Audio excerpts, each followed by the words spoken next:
A'udzu billahi minasy syaithanir rajim. Bismillahirrahmanirrahim. Assalamualaikum warahmatullahi wabarakatuh. Waalaikumsalam Waalaikumsalam warahmatullahi warahmatullahi wabarakatuh. wabarakatuh. Alhamdulillahi rabbil alamin. Wabihi nasta'inu ala umurid dunya waddin. Wassalatu wassalamu ala asrafil anbiya'i wal mursalin Sayyidina Muhammadin wa ala alihi wa sahbihi ajma'in. Amma ba'du, yang sangat kami muliakan, itu yang terhormat Bapak Dr. Andes Haji Soekardi, kemudian seluruh guru-guru kita yang sangat kami muliakan, kemudian yang sangat kami banggakan, yaitu para donatur. Mudah-mudahan Allah menganugerahkan rizkinya mendapat anugerah barokah. Kemudian seluruh yang mengurus pengajian Zoom online Asyifa rahimakumullah. Kemudian terutama kita bersama-sama para jamaah ikut mendoakan kepada yang terhormat Ibu Novida Hadi yang sekarang sedang opname ada di rumah sakit. Mudah-mudahan Allah segera mengangkat penyakitnya. Jadi menganugerahkan kesembuhan, pulih seperti sedia kala, sehingga bisa beraktivitas kembali. Kemudian juga saudara-saudara kita yang sedang dalam keadaan sakit, mudah-mudahan segera Allah menganugerahkan kesembuhan. Bapak Ibu, juga tidak terlupakan seluruh jamaah ya yang tetap istiqomah untuk bisa mengikuti secara rutin setiap ba'da subuh ya mengaji tahsin Al-Qur'an, kemudian juga dilanjutkan kajian itu setiap subuh. Setiap batu ba'da subuh ini. Mudah-mudahan ilmu-ilmu yang didapat benar-benar menjadi ilmu yang bermanfaat, itu yang paling penting. Untuk meningkatkan daripada kualitas keimanan kita, untuk menyempurnakan ibadah kita, untuk menyempurnakan akhlak kita, sehingga kita ini menjadi orang muslim yang tidak gampang terafiliasi, tidak gampang kena pengaruh. Ya, kita masih tetap menjadi hamba-hamba Allah yang dipilih oleh Allah sampai di penghujung akhir hayat kita nanti. Allah mewasiatkan kepada kita, wala tamutunna illa wa antum muslimun. Ya. Ini yang dipanggil adalah orang-orang yang beriman. Jangan sekali-kali mati. Jangan sekali-kali kalian itu meninggalkan dunia yang fana ini. Kecuali dalam keadaan menjadi orang muslim. Begitu. Diwanti-wanti oleh Allah. Karena Bapak Ibu yang dimuliakan Allah, karena masalah agama ini itu adalah masalah masa depan kita, masalah yang menentukan selamat tidaknya hidup dan kehidupan kita ini di dunia sampai nanti di alam kubur, sampai nanti kita bangkit dari alam kubur, hidup selama-lamanya di akhirat. Salah satu di antara faktor yang bisa menyelamatkan kita, saya ulang, faktor yang bisa menyelamatkan kita adalah agama kita ini. Agama kita ini. Atas izin Allah yang mengantar kita menjadi hamba-hamba Allah yang selamat di dunia ini. Agama satu-satunya yang sempurna ajarannya. Ya, mengenai masalah hidup dan kehidupannya ini semuanya adalah sudah di-cover oleh Allah di dalam agama Islam. Jadi agama yang terlengkap, maksudnya begitu. Ya, agama yang sempurna. Itu. Bapak Ibu yang dimuliakan Allah Subhanahu wa taala. Alhamdulillah, rupanya Allah telah menganugerahkan ya nikmat yang terbesar ini ada pada diri kita. Jadi jangan sampai agama kita itu lalu kemudian ditukar dengan supermi, ditukar dengan minyak goreng, ditukar dengan harta kekayaan, apa saja, pangkat jabatan. Karena itu semuanya hanya sebagai sarana saja. Sedang intinya nanti ketika kita sudah dipanggil Allah, maka semua hasil prestasi itu sudah tidak kita bawa lagi. Kita cuma hanya bagaimana kita menggunakan prestasi itu untuk masa depan kita yang kekal abadi, yaitu ada di akhirat nanti. Semoga Allah merahmati kita, Bapak Ibu. Amin. Bapak Ibu yang dimuliakan Allah, saya lanjutkan kisahnya mengenai sirah. Jadi nanti sirah ini tetap berlanjut, insya Allah. Kemudian saya mengambil tema pada waktu pekan yang kemarin itu hari Sabtu, itu sebuah tinjauan, apakah Nabi Muhammad di Madinah itu mendirikan negara Islam. Itu kemarin. Ya, ada di Sabtu yang kemarin itu. Karena itu pas rupanya qadarullah. Sabtu itu sebenarnya diisi oleh Ustadz Abdul Wahid. Jadi karena ada keperluan sehingga saya ganti Bapak Ibu kemarin. Nah kemudian ini yang waktu saya yang sebenarnya ini hari Kamis ya. Nah ini saya lanjutkan temanya.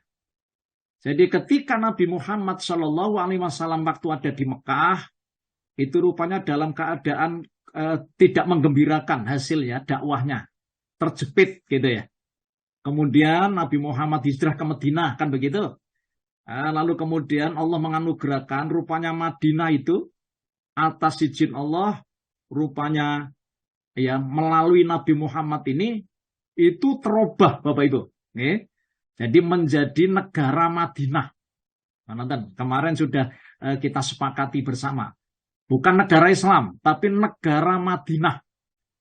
Saya juga mengilustrasikan Indonesia ini mirip dengan negara pada waktu zaman Nabi kita Muhammad itu. Karena apa? Di Indonesia banyak macam suku.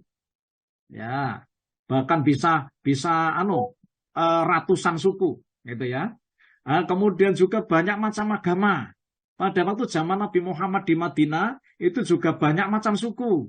Kemudian juga banyak macam agama. Kan agak mirip ya dengan Indonesia ini. Nah, kemudian Nabi Muhammad ini menerbitkan atau memunculkan namanya konstitusi. Jadi ibaratnya itu dustur Bapak Ibu, konstitusi. Ya, undang-undang dasar berupa Piagam Madinah. Nah, dan kita Indonesia ini ya, itu rupanya para pendiri negeri ini dulu termasuk para alim ulama rupanya tidak mendirikan negara Islam. Nah, kan? Jadi mendirikan negara, tetapi dusturnya, konstitusinya adalah Pancasila, Undang-Undang Dasar 45, dan memberikan kebebasan kepada seluruh agama yang ada di negeri ini untuk menjalankan ajaran agamanya masing-masing sesuai dengan keyakinannya itu. Kan ngoten? Nah, sama dengan pada waktu zaman Rasulullah, pada waktu di Madinah, ya, agama apa saja yang ada di Madinah pada saat itu, misalnya agama Yahudi, agama Nasrani, agama Sabi'ah atau Sabi'in, agama Majusi, dan lain-lain. Bahkan penyembah-penyembah berhala masih ada pada waktu itu. Nah, itu rupanya dilindungi oleh Nabi Muhammad dalam satu negara, yaitu negara Madinah. Nah, kan? Nah, oleh karena itu, rupanya Nabi Muhammad juga pernah bersabda, khairal quruni qarni. sebaik-baik masa itu masa pada waktu aku hidup ini. Jadi insya Allah itu dijadikan sebagai inspirasi bagi umat Islam, ya, terutama yang hidup di negeri Indonesia.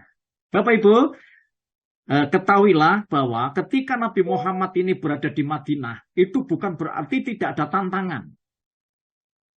Jadi tema pagi hari ini itu ancaman juga, ya, masih juga diancam oleh kaum kafir Quraisy Mekah. Ya, jadi mereka rupanya tidak henti-hentinya. Walaupun Nabi Muhammad sudah pindah 500 kilo dari dari Mekah menuju ke Madinah, tapi Nabi Muhammad masih tetap terus diancam terus, Bapak Ibu. Mereka juga tidak terima. Okay?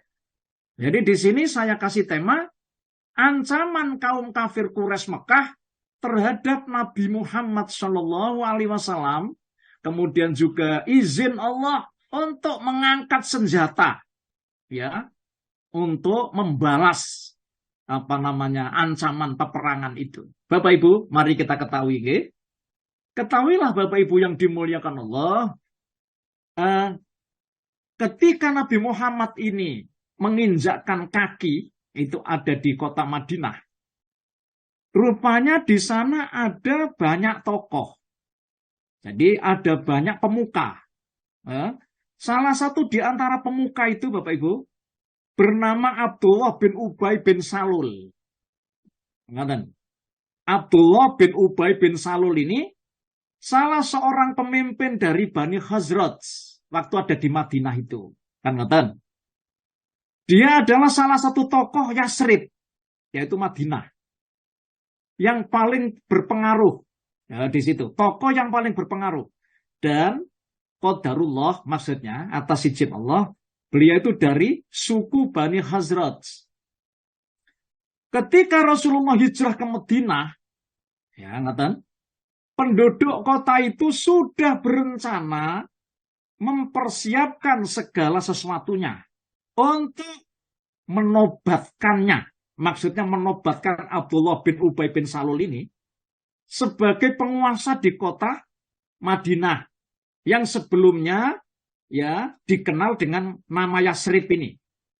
Nah, dan jadi ketika Nabi Muhammad itu belum hijrah, Bapak Ibu, Abdullah bin Ubay bin Salul ini rupanya itu sudah direncanakan akan diangkat sebagai pemuka di kota Madinah ini.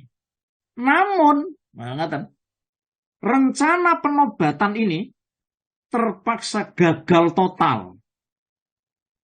Kenapa kok gagal total? Karena kedatangan orang yang ditunggu-tunggu, yang sebelumnya sangat diharapkan oleh penduduk Madinah itu. Jadi ternyata kedatangan orang yang ditunggu-tunggu, Bapak Ibu, yang sebelumnya sangat diharapkan oleh penduduk Madinah. Siapa dia? Dialah Nabi kita Muhammad Shallallahu Alaihi Wasallam yang sebelumnya orang-orang yang beragama Yahudi waktu ada di Madinah itu rupanya sudah mengumumkan, gitu, ya, bahwa akan muncul seorang nabi yang akan jadi pemimpin. Makanya dia itu rupanya menelisik, ingin mengetahui siapa sebenarnya nabi itu. Akhirnya didengarlah, ya, namanya Muhammad, dan posisinya pada saat itu ada di Mekah masian. Akhirnya kemudian Bapak Ibu, rupanya dia ini nekat itu, ya, 500 kilo itu menuju ke Mekah itu untuk mencari Nabi Muhammad ini. Maka bertemulah pada saat itu, ya, ini secara bertahap, ya, asalnya 6 orang, kemudian nyusul lagi 12 orang, nyusul lagi 73 orang, nyusul lagi sampai 116 orang, itu menuju ke Madinah maksudnya. Kemudian Rasulullah kemudian membaiat, maka terkenalah baiat Aqobah pertama dan kedua. Kan begitu Bapak Ibu, yang kemarin sudah saya ceritakan kepada Bapak Ibu. Akhirnya kemudian mereka siap untuk membela Nabi Muhammad, mereka siap juga menyiarkan agama Islam, ya, risalah yang dibawa oleh Rasulullah itu, Bapak Ibu. Akhirnya kemudian Rasulullah rupanya diundang, Bapak Ibu, ke Madinah. Kan ceritanya. Bapak Ibu yang dimuliakan Allah Subhanahu wa taala, akibat rupanya Abdullah bin Ubay bin Salul ini kemudian karena gagal ya dinobatkan sebagai penguasa di kota Madinah, karena Nabi Muhammad itu pengaruhnya itu sangat besar di Madinah. Nonton nggih? Rupanya mengundang kecemburuan Bapak Ibu. Siapa yang cemburu? Dialah pemuka ya yang rupanya maunya dinobatkan menjadi pemimpin ini. Abdullah bin Salul ini rupanya cemburu Bapak Ibu. Ya, itu ini. Dari kalangan pemuka Madinah sehingga muncullah rasa iri dan dengki dari dalam hati mereka. Maka di antara karena persoalan inilah dijadikan sebagai penyebab gagalnya penobatan tokoh mereka yang sangat disegani sebelum ini, maksudnya sebelum kedatangan Nabi Muhammad SAW, karena memang ya Rasulullah ini adalah orang yang ditunggu-tunggu Bapak Ibu, sehingga menyedot perhatian masyarakat Madinah pada waktu itu. Kalah pengaruh, kan Bapak? Oleh karena itu dia memandang Nabi Muhammad SAW telah menghalangi dan merampas kekuasaannya di Madinah. Masya Allah. Atas dasar cara pandang seperti inilah, lalu dia kemudian memusuhi Rasulullah SAW. Ngoten Bapak Ibu.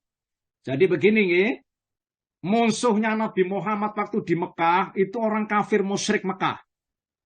Ketika Nabi Muhammad ini posisinya di Madinah, itu ternyata dimusuhi oleh orang-orang gembong munafik, Bapak Ibu. Nah, nanti kita ceritakan, insya Allah, ya, begitu. Oleh karena itu, Nabi Muhammad ini rupanya, ya, dianggap sebagai orang yang menghalangi dan merampas kekuasaan di Madinah. Atas dasar cara pandang inilah, dia kemudian memusuhi Rasulullah, meskipun sudah menyatakan masuk Islam. Jadi ini pura-pura masuk Islam, Bapak Ibu. Ya, permusuhan yang dia tampilkan itu berbeda dari kaum kafir Quraisy Mekah. Permusuhannya beda. Ia muncul dengan baju kemunafikan. Masya Allah, ini yang agak berat. Dia rupanya juga ketika berhadapan dengan Nabi itu, wajahnya juga mesem. Wajahnya juga baik-baik saja.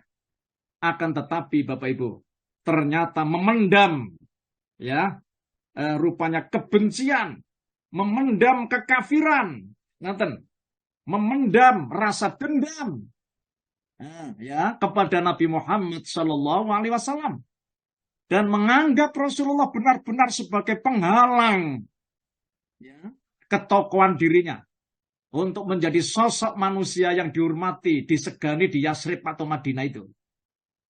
Bapak Ibu, Abdullah bin Ubay bin Salul selalu bersikap sinis terhadap Rasulullah SAW. Karena dalam hatinya merasa cemburu dan takut kehilangan pengaruhnya.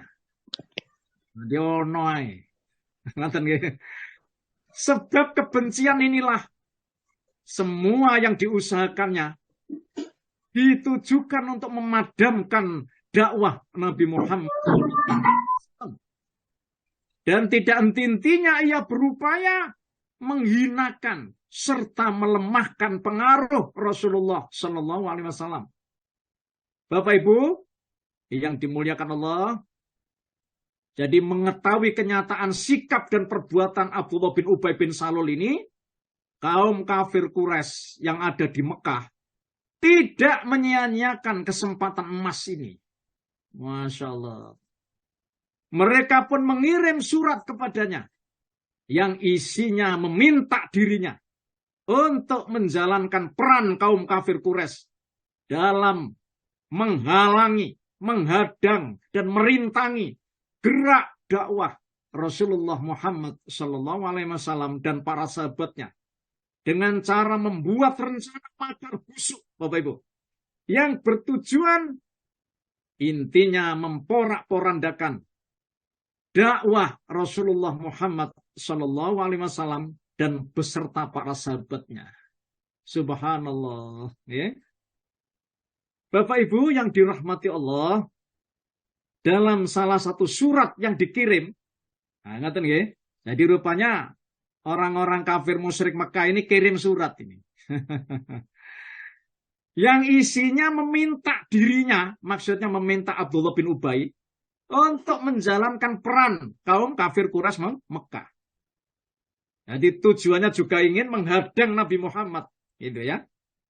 Ya, rencana makar busuk ini Bapak Ibu, ya, rupanya Bapak Ibu mereka akhirnya terafiliasi. Jadi kena pengaruh. Salah satu di antaranya isi surat itu Bapak Ibu, ya, sesungguhnya kalian, kata orang-orang kafir musyrik Mekah ya dalam surat itu, telah menampung dan melindungi orang di antara kami. Demi Allah, katanya begitu. Kami benar-benar akan memerangi atau kalian mengusirnya atau biarlah kami mendatangi tempat kalian. Ini di dalam surat ini. Dengan mengerahkan semua orang-orang kami hingga kami menghabisi kalian dan kami akan menjadikan wanita-wanita kalian ya menjadi tawanan. Begitu Bapak Ibu ancaman yang tertulis ada di surat mereka itu. Gayung bersambut Bapak Ibu. Reaksi positif muncul dari Abdullah bin Ubay bin Salul terhadap muatan isi surat yang dikirim oleh rekan-rekan mereka. Kemudian ia segera berencana mengumpulkan orang-orang kafir dan munafik gitu yang berada di Madinah untuk memerangi Nabi Muhammad SAW. Begitu Bapak Ibu dan para sahabatnya. Sebelum rencana itu dijalankan, ternyata Rasulullah SAW rupanya telah mengendus. Beliau telah rupanya mendapat petunjuk itu. Rasulullah rupanya telah mendengar niat busuk Abdullah bin Ubay dan kawan-kawannya. Maka beliau memperingatkan mereka. Akhirnya mereka membubarkan diri Bapak Ibu. Masya Allah tidak jadi. Dan mengurungkan niat mereka untuk memerangi Rasulullah Muhammad SAW ya. Dengan sendirinya rencana busuk Abdullah bin Ubay ini pun gagal. Gagal Bapak Ibu. Namun kegagalan ini ya maksudnya tidak menjadi penghalang orang-orang kafir musyrik Mekah itu untuk memanfaatkan tokoh kaum munafikin ini. Tidak membuat kufar Quraisy ini menyerah. Kebencian yang tetap bergejolak dalam lubuk hati mereka mendorong mereka untuk harus melakukan tekanan dan menebar ancaman terhadap kaum muslimin dengan berbagai macam cara. Subhanallah. Bapak Ibu, Abdullah bin Ubay bin Salul mengurungkan niatnya itu untuk melakukan serangan pada saat itu karena dia melihat nyali rekan-rekannya yang masih kecil, Bapak Ibu. Tetapi bagaimanapun dia tetap melakukan kontak dengan pihak kafir Quraisy Mekah ini. Hampir tidak ada kesempatan sedikit pun melainkan orang-orang kafir musyrik Mekah itu memanfaatkan dirinya untuk memicu gejolak antara orang-orang muslim dan musyrik.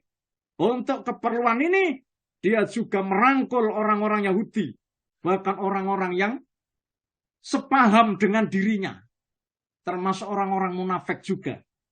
Ya, ternyata Abdullah bin Ubay bin Salul ini rupanya sudah masuk Islam Bapak Ibu. Tetapi itu rupanya bajunya bukan baju orang-orang beriman, tetapi baju kemunafikan. Selalu mampu memadamkan gejolak itu dari waktu ke waktu.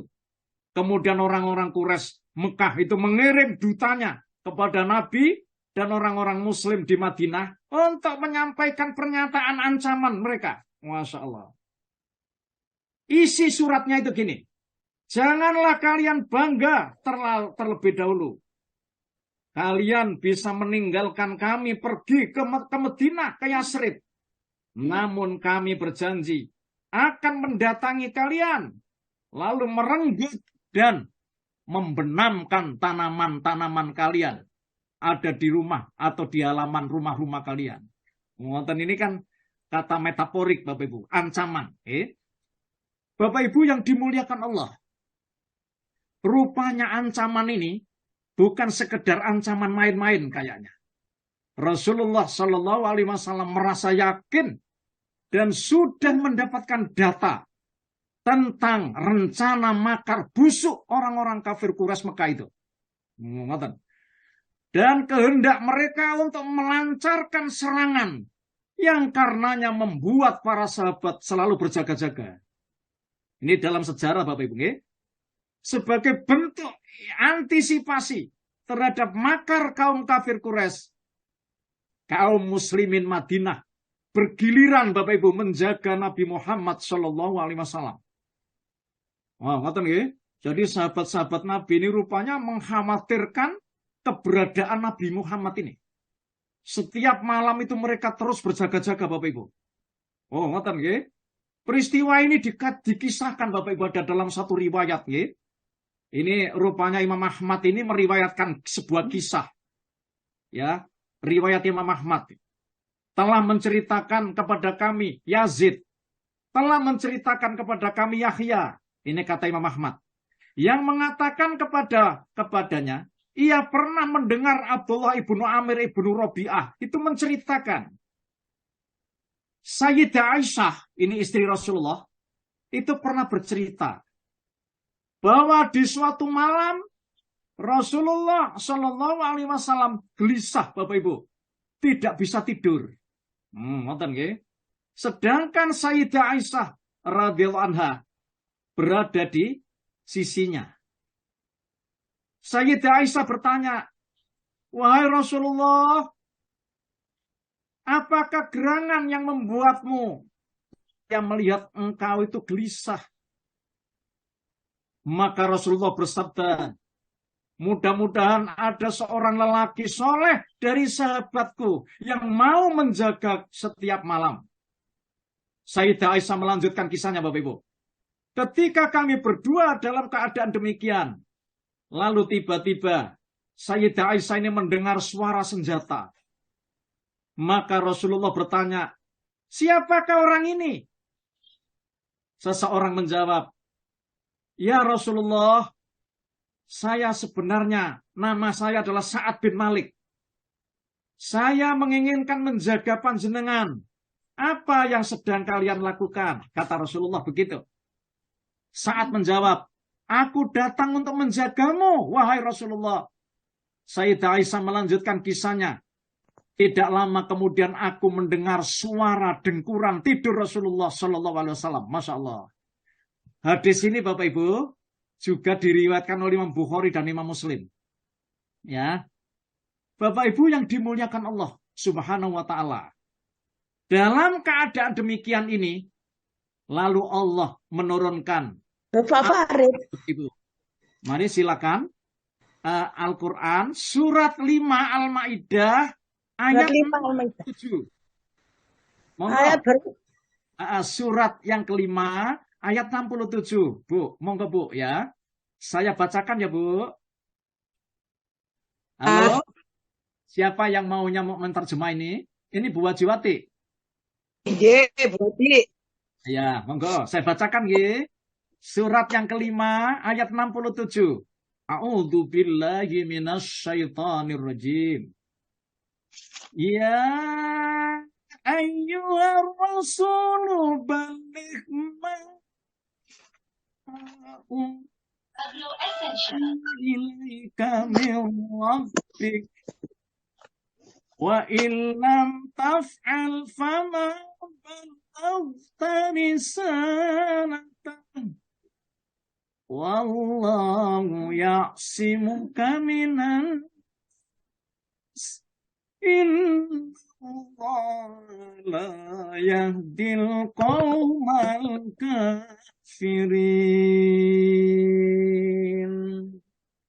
Minasyaitonirrajim. Wahai Rasul, sampaikanlah apa yang diturunkan Tuhanmu kepadamu.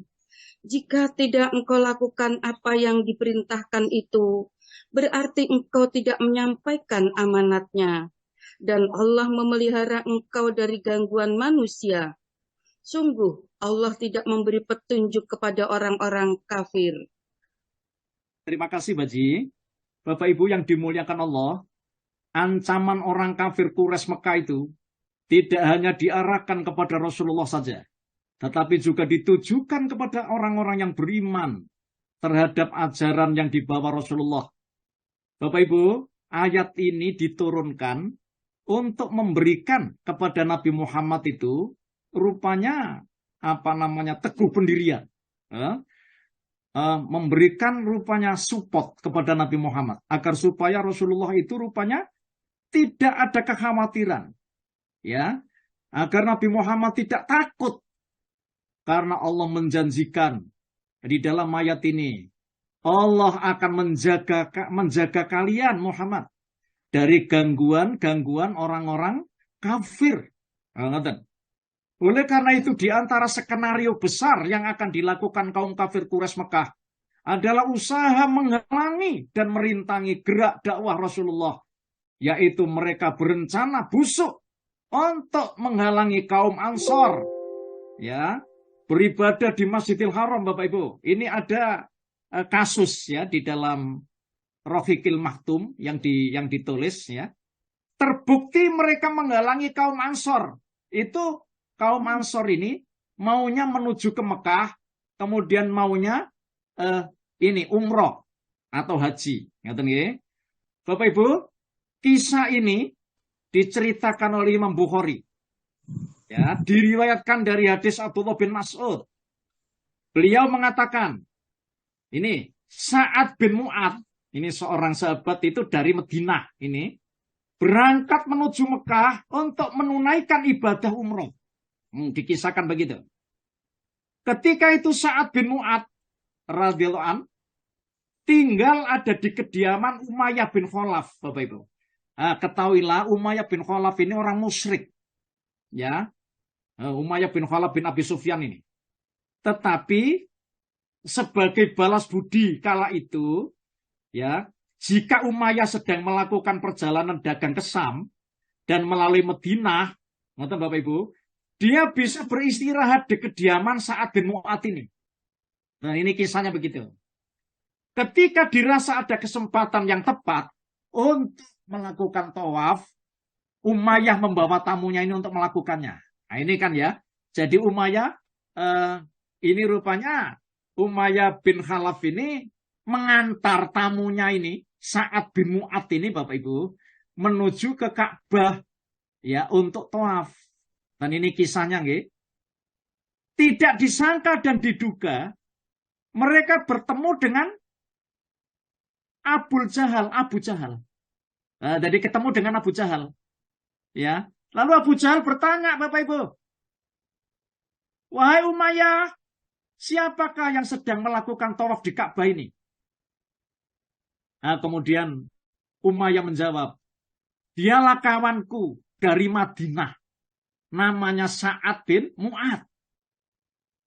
Nah, kemudian Sa'ad juga nimbali, Bapak Ibu. Saya Sa'ad. Katanya begitu. Lalu Abu Jahal mengatakan, Bapak Ibu, engkau melakukan tawaf dengan aman. Sementara engkau telah melindungi Muhammad beserta para pengikutnya. Sa'ad menjawab, kenapa? Kan gitu. Kemudian kedua orang ini bersitegang, Bapak Ibu. Jadi antara Sa'ad bin Mu'ad ini sama Abu Jahal, ya, itu bersitegang, saling memaki. Umayyah bin Khalaf mengatakan kepada Sa'ad, Sa'ad, janganlah engkau meninggikan suaramu di hadapan Abul Hakam ini. Abul Hakam itu sebutan dari Abu Jahal ini, Bapak Ibu. Karena dia panutan penduduk lembah ini. Maksudnya panutan penduduk Mekah ini. Sa'ad bin Mu'ad radhiyallahu anhu mengatakan, demi Allah, jika engkau melarangku melakukan tawaf di Ka'bah ini, maka sungguh aku akan menghalangi perjalanan dagangmu ke Syam nanti. Oh, ngoten diancam Bapak Ibu oleh Sa'ad bin Mu'ad ini. Umayyah bin Khalaf kembali mengingatkan, Sa'ad, ya, jangan kamu keraskan suaramu ya kepada Abul Hakam ini. Ngoten, seraya memegang Sa'ad. Akhirnya Sa'ad radhiyallahu emosi Bapak Ibu dan mengatakan, wahai Abu Jahal, ngoten, tinggalkan kami. Sungguh aku telah mendengar Rasulullah bersabda, bahwa dia akan membunuhmu. Ngoten. Ngoten. Lalu kemudian Umayyah ini, yang kan masih musyrik Bapak Ibu pada saat itu, lalu kemudian mengatakan, apakah aku juga akan dibunuh sama Muhammad itu? Saat menegaskan, tentu saja, Masya Allah, demi Allah, ya, Muhammad kalau berbicara, katanya Saat, tidak akan pernah bohong. Mendengar ini Umayyah bin Khalaf pulang Bapak Ibu, menemui istrinya dan mengatakan, tahukah engkau apa yang dikatakan oleh kawanku yang berasal dari Madinah itu? Katanya Umayyah Bapak Ibu. Istrinya balik bertanya, apa katanya? Umayyah mengatakan, dia tadi berkata, pernah mendengar Muhammad akan membunuhku katanya. Istrinya mengatakan, demi Allah, Muhammad tidak pernah berdusta. Ketika kafir Quraisy hendak berangkat menuju Badar, tempat Badar meletus pada saat itu Bapak Ibu, dan seruan sudah terdengar, istri Umayyah mengingatkan suaminya. Ini nih, tidakkah engkau ingat perkataan kawanmu yang berasal dari Madinah itu? Mendengar ini, Umayyah bin Khalaf Bapak Ibu hendak mengurungkan niatnya untuk berangkat. Akan tetapi Abu Jahal terus membujuknya. Bapak Ibu, akhirnya Bapak Ibu, termasuk Umayyah bin Khalaf, ya, Abu Jahal dan lain-lain itu semuanya terbunuh ada di perang Badar itu. Ngoten nggih? Dan kemudian bangkainya itu dilempar ke dalam sumur Badar, sumur tua pada waktu itu. Dan ini insya Allah nanti akan kita pisahkan ketika kita menceritakan tentang bagaimana rupanya sebab ya kenapa sampai terjadi perang Badar. Insya Allah nanti akan kita kemukakan Bapak Ibu. Bapak Ibu yang dimuliakan Allah Subhanahu wa Ta'ala. Dalam kondisi yang rawan seperti ini, karena adanya ancaman terhadap eksistensi orang-orang Muslim di Madinah, terutama bersumber dari ya provokasi pihak kafir Quraisy yang tidak pernah berhenti memperdayai dan mengganggu mereka, maka Allah Subhanahu wa Ta'ala menurunkan, nggih, nuwun sewu Bu Haji Wati. Halo Bu Haji. Nggih. Itu menurunkan. Ayo Ustaz, siap. Nggih. Ini Bu, surat 22 Al-Hajj. Surat 22 ayat 39 Bu Haji. Monggo. Ya, Allah menurunkan ayat ini. Nah, ini ayatnya Bapak Ibu. A'udzu billahi minasy syaithanir rajim. Udzina lilladzina yuqataluna bi annahum zulimu wa inna Allaha ala nasrihim laqadir. Ustaz. Monggo. Saya Bu Wati. Saya bantu dulu ya Bu Wati. Ya, surat 22 Al-Hajj ayat 39. Ayat 39. Suaranya. Nggih, monggo Bu. 39. Siap. Nggih. Monggo. Orang yang diperangi karena Keliru. Ayat 39, Ayat 39 surat 22. Ya, ya Bun. Dalam 22 9. ya. 39. 39. Nah, diizinkan berperang bagi orang-orang yang diperangi karena sesulimi. Dan sungguh Allah Maha Kuasa menolong mereka. Leres Ustaz. Oke, sampun Pak Ji, terima kasih nggih.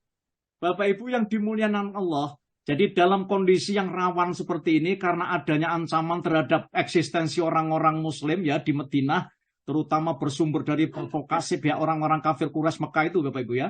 Mereka tidak henti-hentinya itu mengancam gitu. Masya Allah. Padahal jaraknya juga sudah cukup jauh loh Bapak Ibu nggih. Itu 500 kilo loh. Ini kurang lebih ya. Tapi mereka juga masih terus ngancam orang-orang ya Nabi Muhammad ini jadi diancam ya bersama para pengikutnya ini. Nah, ngoten. Akhirnya bagaimana? Ya Allah menurunkan ya ayat ini.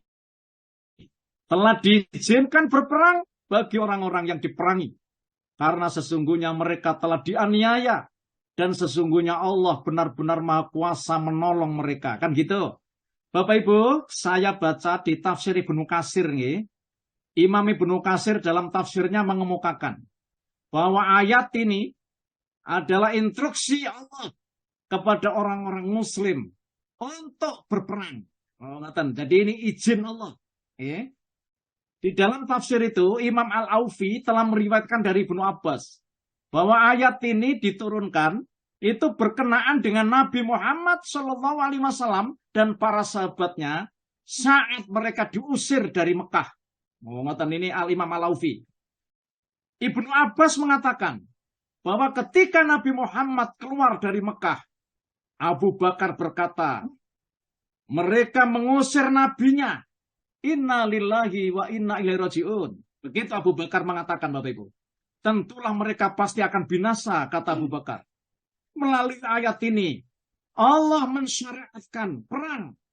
Jadi, mensyariatkan perang untuk melawan kaum kafir. Namun, menurut ulama-ulama tafsir, ini belum diwajibkan, Bapak Ibu. Baru sebatas pemberian izin kepada orang yang terdolimi untuk berperang. Setelah Nabi Muhammad dan kaum muslimin itu telah menetap di Madinah dan kota Madinah sudah berubah menjadi bentuk suatu negara, mulailah Allah mensyariatkan jihad perang ini untuk melawan orang-orang kafir yang memusuhi beliau dan para sahabatnya. Masya Allah. Dan ini dicantumkan oleh Allah, Bapak Ibu. Monggo dibuka surat Al-Baqarah.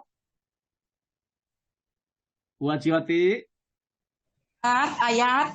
Ayatipun ayat 190, Bu. Oke, saya bacakan nggih. A'udzubillahi minasyaitonir rajim. Wa qatilu fi sabilillahi alladzina yuqatilunakum wa la ta'tadu. Innallaha la yuhibbul mu'tadin. Allah, orang-orang yang memerangi kamu, tetapi jangan melampaui batas. Sungguh Allah tidak menyukai orang-orang yang melampaui batas. Ayat ini gini. Di ayat yang pertama tadi, itu kan Allah mengizinkan. Jadi sebatas memberi izin bagi orang yang diperangi. Nah, kan? Lalu ayat ini rupanya lebih tegas lagi, Bapak Ibu. Ya, dan perangilah di jalan Allah orang-orang yang memerangi kalian. Tetapi janganlah kalian melampaui batas. Karena sesungguhnya Allah tidak menyukai orang-orang yang melampaui batas. Bapak Ibu, ayat ini ya merupakan instruksi Allah ya agar supaya orang-orang yang beragama Islam, agar supaya Nabi Muhammad SAW rupanya mengangkat senjata. Mengangkat senjata untuk membalas mereka yang memerangi. Bapak Ibu, menurut Al-Hasan Al-Basri, di sini ada kata-kata wala ta'tadu, dan janganlah kalian melampaui batas. Sesungguhnya Allah tidak menyukai orang-orang yang melampaui batas. Maksudnya Allah mengizinkan untuk mengangkat senjata untuk memberikan balasan itu adalah tidak boleh berlebih-lebihan. Maksudnya di sini menurut Hasan Basri, setelah misalnya orang itu sudah meninggal, Bapak Ibu sudah mati, itu tidak boleh melampaui batas, lalu kemudian dicincang gitu ya. Kemudian juga wanita-wanita yang tidak ikut terlibat perang dibunuh, anak-anak ya yang tidak ikut juga berperang itu dibunuh.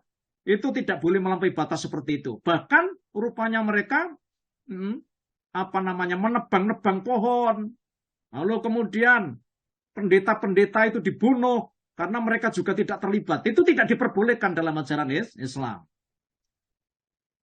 Bapak Ibu yang dimuliakan Allah. Kemudian juga Allah mewajibkan kaum muslimin untuk memerangi semua orang-orang musyrik. Mengatakan, apabila orang-orang musyrik itu juga memerangi Nabi Muhammad SAW. Dan ini dicantumkan oleh Allah. Nuwun sewu, Bu Jiwati. Bu. Nah, Ibu, ada di surat At-Taubah, Bu. Silakan bisa dibuka. Surat At-Taubah ayat 36. Ustaz. Nah, ayat 36, Ibu. Surat At-Taubah. Saya bacakan. Wa qatilul musyrikina kaffatan kama yuqatilunakum kaffa wa'lamu annallaha ma'al muttaqin. Monggo. 6 Ustaz. Silakan Bu. Ayat 36 Bu. Ayo dibaca. Terjemah Ibu. Punya jumlah bulan menurut Allah ialah 12 bulan. Sebagaimana dalam ketetapan Allah pada waktu Dia menciptakan langit dan bumi. Di antaranya ada 4 bulan haram. Itulah ketetapan agama yang lurus. Maka janganlah kamu mendolimi dirimu dalam bulan yang 4 itu. Dan perangilah kaum musyrikin semuanya. Sebagaimana mereka pun memerangi kamu semuanya. Dan ketahuilah bahwa Allah beserta orang-orang yang takwa.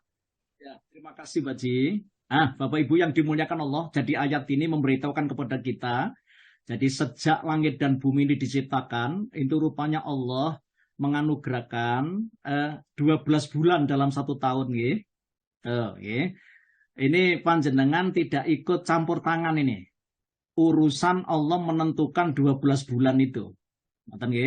Demikian pula panjenengan juga tidak ikut cawe-cawe. Lalu Allah menciptakan langit lapis 7. Dan panjenengan juga tidak ikut juga campur tangan bahwa pergantian siang dan malam. Karena itu semuanya Allah yang rupanya mempunyai ketentuan. Lah, berdasarkan ulama tauhid, ini saya sampaikan sedikit, bahwa ketentuan-ketentuan Allah di mana manusia sama sekali tidak ikut campur tangan atau tidak diberi wilayah oleh Allah, itu disebut ulama tauhid, itu namanya takdir mubrom. Jadi misalnya contoh itu, takdir mubrom itu adalah ciptaan-ciptaan Allah di mana manusia sama sekali tidak diberi wilayah sama sekali. Jadi misalnya contohnya itu, Allah menciptakan langit lapis 7. Panjenengan kan tidak misalnya umpamanya, wes kok lapis 7 ya, kok enggak lapis 19 itu begitu. Pergantian siang malam, panjenengan kan enggak ikut campur tangan. Allah menciptakan manusia itu berjenis kelamin laki-laki, desainnya begitu. Itu disebut takdir mubrom. Jadi di dalam Quran itu isinya juga ada ketentuan-ketentuan Allah di mana manusia sama sekali tidak diberi wilayah oleh Allah. Akan tetapi Bapak Ibu, jika Allah rupanya memberikan wilayah kepada manusia agar supaya manusia itu berdaya upaya, agar manusia itu berusaha untuk merubah nasibnya, ya, maka itu adalah tanggung jawab manusia besok di hadapan Allah Subhanahu wa Ta'ala. Jadi misalnya contoh, Allah mentakdirkan ada yang sakit, ada yang sehat. Ketika kita dalam keadaan sakit, maka kita disuruh berusaha untuk berobat. Misalnya contohnya kayak gitu. Lah, ini wilayah-wilayah kita. Kalau misalnya ada ketentuan, kenapa manusia itu kok jadi kafir? Kenapa manusia kok jadi kafir? Itu berarti manusialah yang akan mempertanggungjawabkan kekafiran itu besok di hadapan Allah. Karena Allah rupanya tidak menyesatkan manusia sesudah manusia itu dikasih petunjuk. Saya ulang, Allah tidak menyesatkan manusia setelah Allah kasih petunjuk itu. apabila petunjuk itu sudah diberikan kepada kita, maka kita yang salah apabila kita sesat. Maka kita disuruh untuk menjemput hidayah itu. Jadi tidak boleh menunggu hidayah, tapi kita disuruh menjemput hidayah itu. Karena Allah telah mengutus seorang nabi dengan membawa kitab suci Al-Quran dan sunnah Rasulnya. Oleh karena itu, kalau ada orang itu nanti sampai masuk neraka, Bapak Ibu, berarti dialah orang yang bertanggung jawab atas dirinya sendiri. Karena Allah telah ngasih petunjuk. Kenapa mereka nggak mau mengikuti petunjuk itu? Itu siapa yang salah? Oh, jadi ini maksudnya wilayah yang diberikan oleh Allah kepada manusia. Innallaha la yughayyiru ma biqaumin hatta yughayyiru ma bi anfusihim. Sesungguhnya Allah tidak merubah nasib suatu kaum sehingga kaum itu sendiri yang harus merubah nasibnya. Oh, ngoten Bapak Ibu. Jadi di dalam Quran itu isinya ada dua itu. Nah, oleh karena itu Allah rupanya menyuruh untuk memerangi orang-orang kafir yang rupanya mereka itu juga menyerang umat Islam. Maka umat Islam tidak boleh diam 1000 bahasa. Injak-injak rupanya lehernya, lalu diam. Itu tidak boleh dalam agama Islam. Kita masih tetap disuruh untuk berusaha. Usaha itu adalah mengangkat senjata untuk memerangi mereka. Disebut di dalam satu hadis, Bapak Ibu, ada hadis nih, apabila kalian melihat kemungkaran, maka robahlah dengan tanganmu. Apabila kamu tidak mampu merubah dengan tanganmu, maka robahlah dengan lidahmu. Apabila kamu juga tidak mampu untuk merubah dengan lidahmu, maka hendaknya kamu juga tidak menyukai apa yang kamu lihat itu. Bapak Ibu yang dimuliakan Allah Subhanahu wa taala. Jadi begini Pak, Bapak Ibu, ayat ini, jadi ayat yang surat At-Taubah ayat 36 ini memberikan pengertian untuk menggugah dan memberikan semangat untuk sesuatu hal yang dimaksud. Dengan kata lain, sebagaimana mereka itu menghimpun kekuatan, jadi sebagaimana orang-orang kafir itu menghimpun, merencanakan ya, menghimpun kekuatan untuk memerangi orang-orang Muslim, ya, mereka tidak memerangi kalian, maka himpunlah kekuatan kalian untuk memerangi mereka. Begitu maksudnya ayat ini. Bila kalian itu tidak memerangi mereka dan perangilah mereka, ya, sama dengan apa yang mereka lakukan terhadap kalian. Begitu Allah, ya. Bapak Ibu yang dimuliakan Allah. Setelah turun izin untuk berperang, Nabi Muhammad dan para sahabat itu memulai Bapak Ibu kegiatan militernya dengan mengirim mata-mata. Oh, ngatan. Ini strateginya, nggih. Nanti insya Allah akan kita pelajari lebih lanjut. Sasaran dari kegiatan mata-mata ini ialah untuk mengenal lebih lanjut tentang jalan-jalan yang ada di sekitar Madinah itu. Nabi Muhammad itu komandan perang, Bapak Ibu. Ya, begitu. Begitu pula jalan menuju Mekah. Mengadakan perjanjian dengan kabilah-kabilah. Jadi Nabi Muhammad begitu strateginya. Mengadakan perjanjian dengan kabilah-kabilah yang berdekatan dengan jalur itu. Memperlihatkan kepada orang-orang musyrik, maksudnya musyrik Yasrib begitu, yang ada di Madinah, juga kepada orang-orang Yahudi dan suku-suku Badui di sekitarnya, bahwa kaum muslimin sekarang tidak lemah seperti dulu lagi. Nabi Muhammad mengumumkan, dulu rupanya umat muslim lemah karena jumlahnya masih sedikit, akan tetapi Nabi Muhammad rupanya menampakkan sufos, jadi agar supaya mereka rupanya mau diajak perundingan, Bapak Ibu. Ya, bisa melepaskan diri dari kelemahan muslim pada masa-masa sebelumnya serta memperingatkan pihak kafir Quraisy sebagai akibat dari kebrutalan mereka. Masya Allah. Dengan cara ini diharapkan mereka tidak lagi membuat semena-mena terhadap orang-orang muslim yang selama itu masih terus membayangi pikiran orang-orang muslim. Siapa tahu dengan cara ini pihak kafir Quraisy merasa khawatir terhadap keamanan jalur perdagangan mereka, lalu mendorong mereka untuk mengadakan perdamaian. Gitu rupanya usaha Nabi Muhammad niku, Bapak Ibu. Masya Allah. Rasulullah itu komandan perang, Bapak Ibu, dan beliau itu lihai dalam bidang mengatur strategi perang. Ya, juga tidak lagi menghalangi manusia untuk mengikuti jalan Allah. Tidak lagi menyiksa orang-orang mukmin yang lemah di Mekah. sehingga orang-orang Muslim bebas menyampaikan risalah Allah di seluruh jazirah Arab itu. Begitu cita-cita Nabi Muhammad Shallallahu Alaihi Wasallam. Bapak Ibu yang dimuliakan Allah. Oleh karena itu di sini dalam sejarah, ya, dalam sejarah,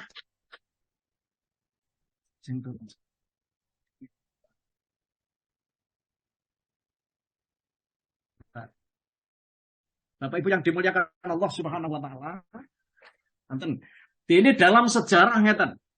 Pada bulan Safar 2 Hijrah atau bertepatan pada bulan Agustus 623 Masehi, Rasulullah pergi sendiri hingga tiba di Wadan. Nah, di Wadan ini adalah sebuah tempat kampung Bapak Ibu yang jaraknya itu 6 mil ya dari Madinah. Setelah mengangkat Sa'ad bin Ubadah sebagai wakil beliau di Madinah, beliau keluar bersama 70 orang muhajirin saja dengan satu tujuan, menghadang kafilah dagang Quraisy. Bapak Ibu yang dimuliakan Allah, inilah perang yang pertama kali dilakukan oleh Rasulullah. Namanya Perang Wadan. Ya, jadi juga disebut Perang Al-Abwa. Karena Wadan dan Al-Abwa itu merupakan daerah di antara Mekah dan Madinah yang letaknya berdekatan. Kurang lebih berjarak sekitar 6 mil. Tadi sudah saya sampaikan. Ya, ke tempat itulah Nabi Muhammad memimpin 70 orang muhajirin saja, memimpin umat Islam berperang. Bapak Ibu, perang pertama kali ini. Perang Wadan itu merupakan perang yang pertama kali terjadi setelah Nabi Muhammad dan umat Muslim Mekah ini itu ada di Madinah. Setelah Nabi Muhammad dan para pengikutnya hijrah ke Madinah pada tahun 622, kaum kafir Quraisy Mekah dengan seenaknya merampas semua harta benda yang mereka tinggalkan. Bapak Ibu, orang-orang Muslim ketika hijrah ke Madinah, itu rupanya mereka itu membabi buta, Bapak Ibu. Rumahnya dirampas, ya, kebun-kebunnya dirampas, ternak-ternaknya dirampas itu di Mekah ini, Bapak Ibu.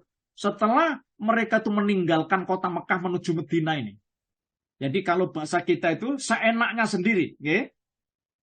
Pada saat berangkat pasukan Nabi Muhammad mengibarkan bendera putih yang dibawa oleh Hamzah bin Abdul Muthalib, itu paman Nabi Muhammad. Sesampainya di Wadan, ini Wadan itu adalah sebuah kampung tadi, ternyata kafilah kaum Quraisy itu sudah lewat, Bapak Ibu. Tujuannya Nabi Muhammad itu menghadang kaum Quraisy ini, ya, akan tetapi sudah kelewatan. Wadan.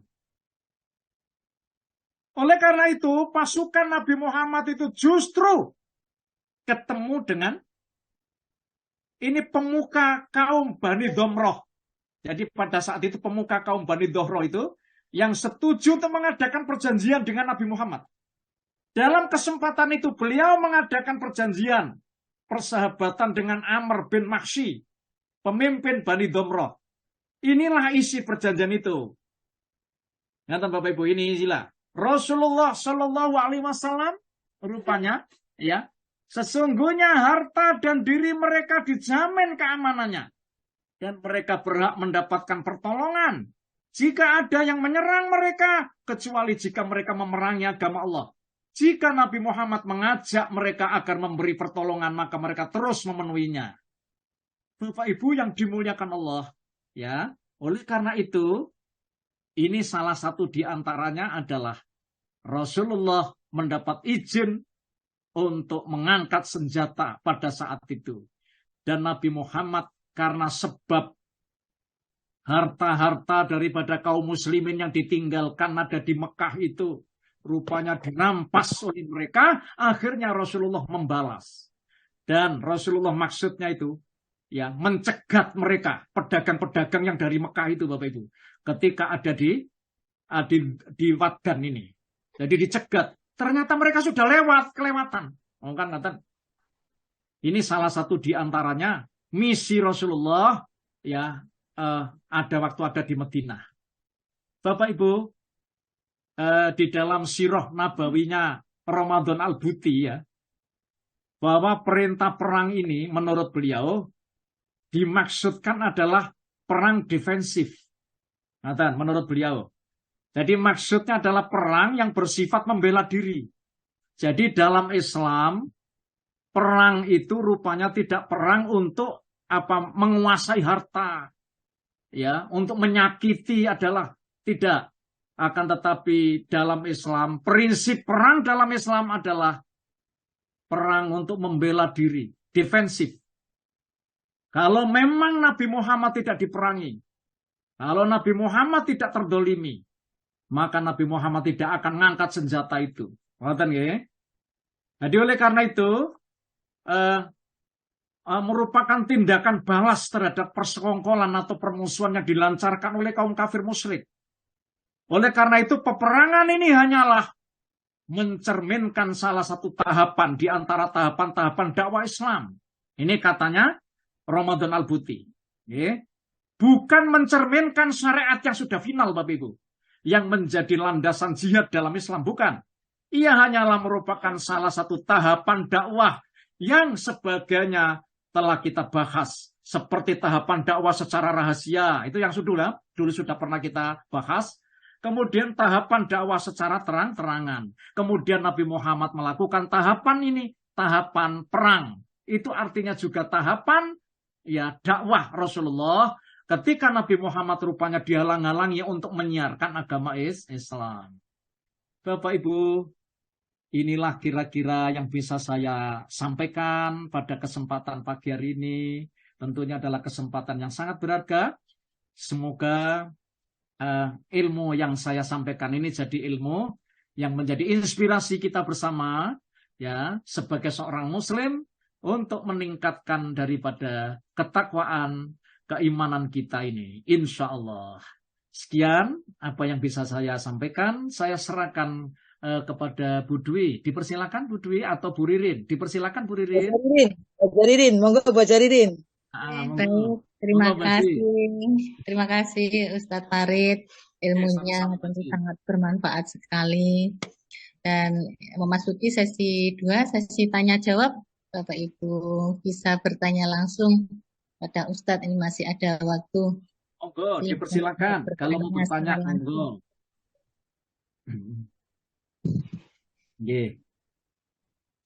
Jadi ini nih, ketika Nabi Muhammad di Madinah, Bapak Ibu ya, pada saat itu rupanya umat Islam sudah berubah menjadi umat yang punya otoritas, menjadi umat yang rupanya tidak diremehkan oleh umat lain pada waktu itu. Makanya Allah rupanya mengizinkan ya untuk mengangkat senjata. Rasulullah juga mempunyai rupanya menghimpun tentara perang juga pada waktu di Madinah itu, yang kemarin sudah saya sampaikan kepada Bapak Ibu, insya Allah. Dipersilakan, mungkin ada yang monggo.